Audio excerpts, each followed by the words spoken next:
Well, I have an amazing and miraculous story to tell you today.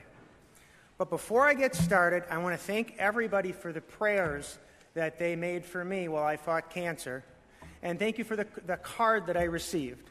I received a card from every representative signed a card that I looked at in my hospital bed, both Republicans and Democrats. And while I had signed other cards for Republicans and kind of expected something from them, it really meant a lot to get something from my Democrat friends. You know, I really love you guys, and I'm thankful for you. And the fact that when I received that, I guess my interpretation was that at that moment in time, you didn't see me as an opponent, but as someone you cared about too. So thank you for that care. Now, my story today is how Jesus Christ, my resurrected Savior, who defeated death, answered my prayers as I fought cancer. So 3 real miracles happened to me at Mayo Clinic while I fought cancer, spinal cancer. The first miracle was a miracle of chance. What are the odds? The second miracle was a change in physical reality. And the third miracle was just a mysterious, unexplainable miracle that I'll tell you about, but I don't know how to even categorize. So the first is that we actually found this. Now, I was asymptomatic, and this was a ice cube-sized amount of cancer, ice cube-shaped piece of cancer that was inside of my sacrum, so right in the middle of a bone where your spinal cord splits up. And I had no symptoms, but I started throwing my back out, went to the doctor, and the doctor did an MRI with contrast. The contrast showed up something lighting up in the lower part of my sacrum. So, you know, that happens for multiple reasons. Sometimes it's just errors with the machinery. But we went into the Theta Care Cancer Center. And I went in there, and she said, well, we're going to have to do about 5 or 6 tests. Each test takes about a half a day. So after I'd done all those tests, I felt like I'd done an awful lot already. But I went to that doctor, and she said, good news, Ron, you don't have cancer. And I said, well, I just want to be sure.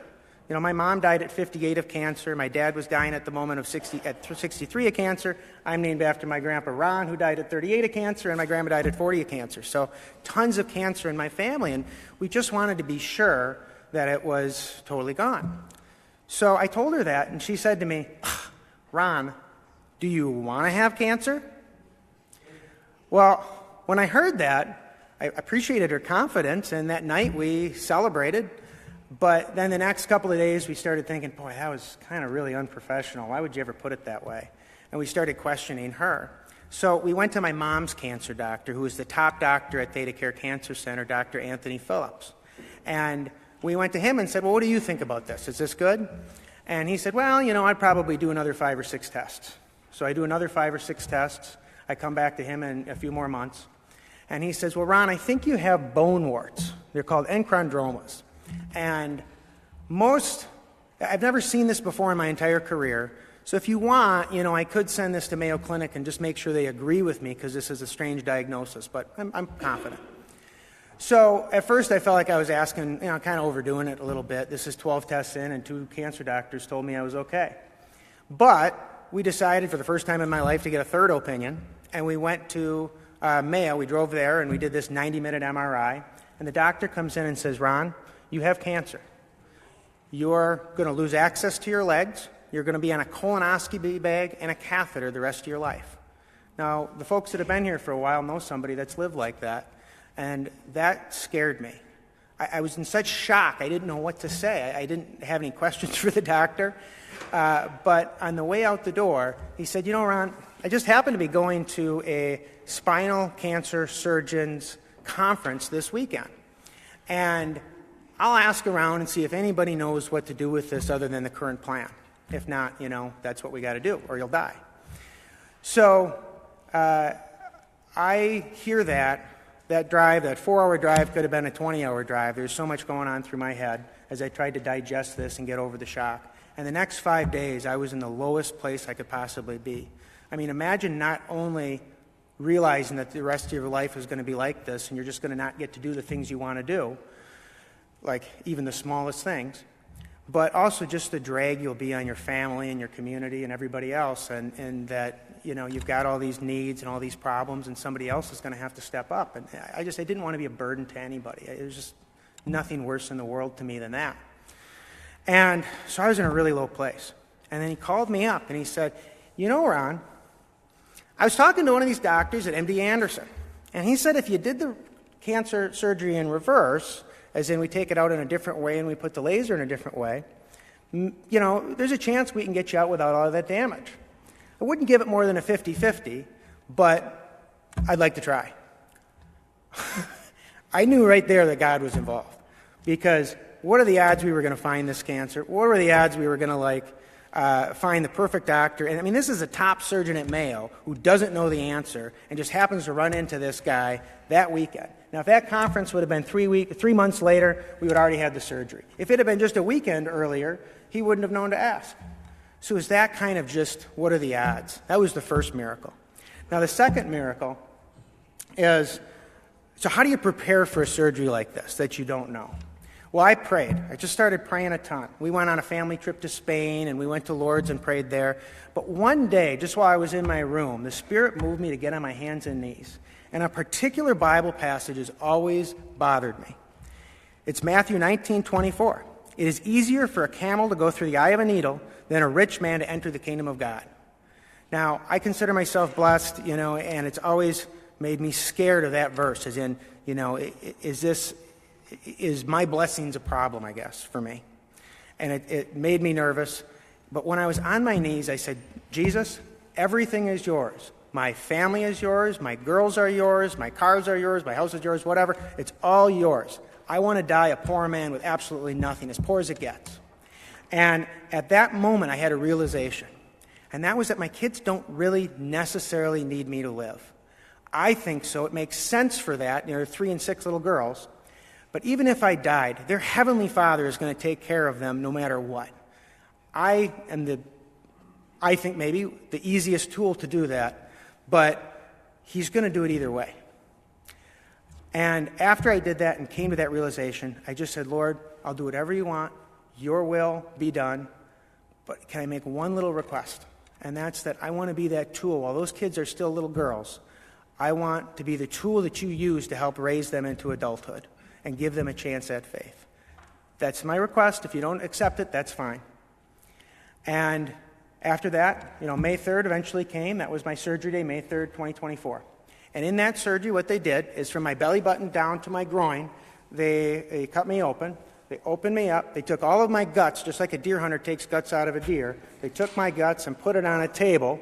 They had to actually use a second table. There's so much in there. So now I've got this empty cavity. I know, it's something else.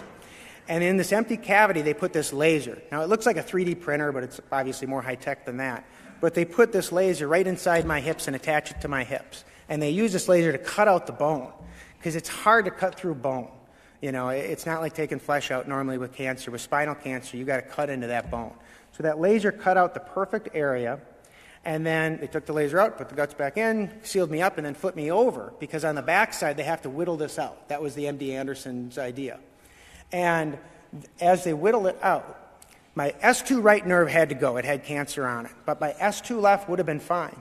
But that bone, as it came out, it cut through that nerve. So now I'd lost my sciatic nerve. Now that's the nerve that you need for your left leg. So when I wake up, just like in the movies, I twiddle my toes to see if they work, and they both work. But the doctor comes into me and says, Ron, things happen in surgery. It's really hard. Unfortunately, this bone cut through your sciatic nerve, and you're not going to be able to walk. And I said, well, doctor, I can move my toes. And the doctor, he was so confident, he didn't even turn his head. And I said, but doctor, I can move my toes. What are you talking about? And he looked at it. He didn't know what to say, and he said something, and then he walked out the door. And 5 other doctors after that came in and just said, can I see you, move your toes? So I moved all my toes. So what had happened is with a nerve, your nerve is connected to your spine. And the part that's connected to your spine after it gets cut in half is living. But the part that's not connected to anything anymore, that's dead tissue. That's not generally coming back. But for me, it did. For me, it lived. What was dead lived in a way that they couldn't explain. It was such a miracle at Mayo Clinic that a priest came to us and asked us to bless him, which I didn't know how to do. My wife did a great job. I was beside myself. But as I came out of surgery, I had lost 1/4 of my blood, and I was dying. And a priest came and performed the last rites on me, and my skin was turning yellow like a corpse's. And as I was in that state, it was so fascinating, because what I saw wasn't what I expected. I expected to be scared to death. But when I got close to death, it wasn't scary at all. What it felt like to me was when you're exhausted, like if you stayed up a couple of days and you finally got to get to that bed, what I didn't realize was how incredibly tired my soul was. And every moment prior to that moment in my life, I thought, well, wouldn't it be great to live to 100? Every moment since then, when people say that, I think to myself, I don't know how anybody could do that. I'm just so exhausted already. And when I was in that moment, I really felt like I kind of had a choice between life or death. I knew that Jesus' presence was in the room with me. And it felt like if I would have died, what Jesus was going to do was just like a big brother, pick me up and carry me home. And that's what death really felt like. Not what I expected, but that's what I observed. And eventually I had a double transfusion because I was missing all that blood. And they gave me like Lance Armstrong's blood or something because I felt amazing. And after they did that, I popped up, and I had to rework. My organs had kind of fallen asleep, I guess they say, and we had to reawaken them. And I had to learn to walk again. I always walk in a different way because I don't have that nerve, that S2 right. But so that could have been the end of the story. But we go home after all of that, and about 24 hours later, I start feeling sick. So I call the doctor's office, the surgeons in Mayo, and say, I didn't expect to get sick like this. Is this something I should be, that you would expect? And they said, no, you better come in. So on the way in, I came in, we got to the registration desk, and I collapsed under sepsis. Now, how in the world did I get sepsis? Why would I get sepsis from a cancer back surgery? Well, they have these superbugs that are in their surgery rooms. They have these stadiums, and they clean them as best they can, but these superbugs get in there. And one of these superbugs, is E. coli, got into my back. And that's why I collapsed. And it had been festering there since the surgery, and now all of a sudden my body was filled with sepsis. So they gave me the strongest antibiotic known to man, and when they did, that cleared up the sepsis that was in my bloodstream. But I'd had this E. coli festering in my back for now 12 days. So parts of my back had rotten. And what do you do with this rotten flesh? So first they did a test to try to see how deep it was, and then they did what's called a debridement surgery. Going into my first debridement surgery, I wasn't scared of it. But what they did, it's just like cleaning a fish. They take a knife, and they're just cutting into whatever meat they think that's rotten based on their testing, and cut it out. So after they do that debridement surgery, I came out of that, and I didn't know anybody could be in more pain than I was in. I felt like I was in all the pain of the entire planet at one time. It was so much pain I can't even explain. The painkillers were great, but those helped, but it still was just excruciating. So the next 3 days, my wife and I, we watched Rocky and Creed movies and took our pills and just tried to survive. And then 3 days later, they come back to me and they say, Ron, you had so much that we thought we would kill you if we took it all out. We have to do a second debridement surgery. So they do a second debridement surgery to me. And, again, now I know what I'm in for, so I'm dreading it horribly, but when it happens, it happens. And, what else are you going to do? So I go into this debridement surgery, and I come out of it, and I feel 1.5 times worse than I did the first time. I've got to lay on this aerator thing that tries to keep it dry, and it's just, we're talking about chunks of my back that are missing. And after that surgery, all we could do is survive. I mean, that's all we could think of, is just trying to take that next breath. And it's just the time just was so long. And I just thought about how bad it would be not to have my wife and not to have people praying for me and to have to do this totally alone. But after those 3 days, they came back to me and they said, Ron, we have to do a third debridement surgery. When I heard that, it's amazing how the brain works, because it went right through one ear and out another. It's like you never said it in the same room. I didn't think about it. I didn't dream about it. I didn't obsess about it. I didn't even know it was going to happen. until they showed up 3 days later and said, hey, we're here to pick you up. And then I thought to myself, well, kind of irresponsible of me not to think about this, but I guess I got to do this. So I held my composure until I got out of the room.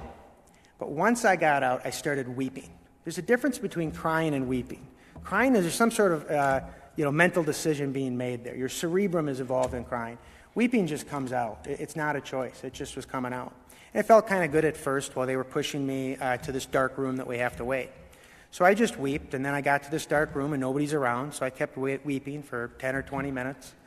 And then at some point, I thought to myself, these people are going to look at me and think that I'm out of control, or maybe not worth the effort. I got to get control of myself. Enough is enough. This isn't helping anymore. I got to stop. So how do you stop weeping when your body's just doing it uncontrollably? So I tried to clench my fists. I tried to hold my breath. I bit my lip. Anything I could think of to just try to quit doing this reaction. And after I couldn't stop, I started thinking to myself, this is my third debridement surgery. Why are these people doing this? Clearly they don't have control over the situation. I'm going to die anyway. Quit picking on me. And I got to just the lowest place a person could be. And when I was at that low place, all of a sudden I had an idea. I said, Ron, you idiot, why weren't you praying? Why aren't you praying for help? You've been praying every day. Why wouldn't you do that first? And I prayed for peace. I said, Christ, give me peace.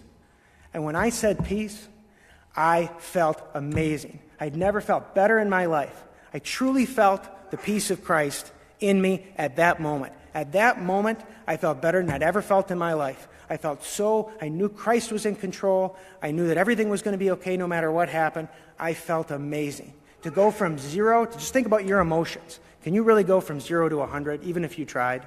You can't. That's not how emotions work. But for me, I went from the lowest place a person could possibly be to truly knowing that Christ had this and truly knowing that I was there and this was happy. So I went into my third debridement surgery smiling and joking around with these doctors as if this was going to be a good time. I got out of the debridement surgery. The third one wasn't in nearly the pain after the third one as the first and the second. And it's been a long recovery since. But I learned a couple of really important lessons. Certainly the importance of marriage and how much I needed my spouse when I was that vulnerable. The second thing is just the power of prayer. But the third thing is, at that bed already, I was desperate to tell you guys. And that's that we have to choose Jesus Christ over this world. You have to make that choice as a Christian. I was a lukewarm Christian. I was going to church. I was regularly. I was doing the things I thought I was supposed to do. But God says that we have to love him with all our heart, all our soul, and all our mind, and all our strength. That wasn't what I was doing. I was failing to do that. I should have been, but I wasn't. I had faith both in him and a great future, and money, and stuff. I was looking forward to my future on the world. I wasn't ready for him to come this moment, and as a result, I had to go through this. I had to go through this cancer. This cancer was a brutal blessing. It was something that I needed to live through because it taught me this all-important lesson. God says, do not love the world or anything in the world. If anyone loves the world, love for the Father is not in them. That's in 1 John 2. I loved everything. I loved being here. I loved doing this job. There's so many things in this life I was in love with too, and I was trying to have my cake and eat it too. I wasn't carrying my cross. You have to carry your cross. I don't want you to have to go through what I went through to learn that. This was a hard lesson. But if I can just tell you guys that, and I can just kind of, if there's some way you can take from this speech that motivation has to be there. You have to commit. You can't sit on the fence anymore. Us Wisconsinites, I think, unfortunately do that. And I don't want you to. I don't want you to miss out on your faith. Jesus Christ was there for me. He answered my prayers. He will be there for you. Now, thank you for all this attention and time. I do appreciate the extra amount. I'm going to introduce Pastor Jason Steger. He's from Wisconsin Family Council. Jason has been a friend of mine throughout this whole thing, just a brother. He's the first person I think I told this story to, and he encouraged me again to come up today. So I think Jason will be a great person for us to lead us in prayer.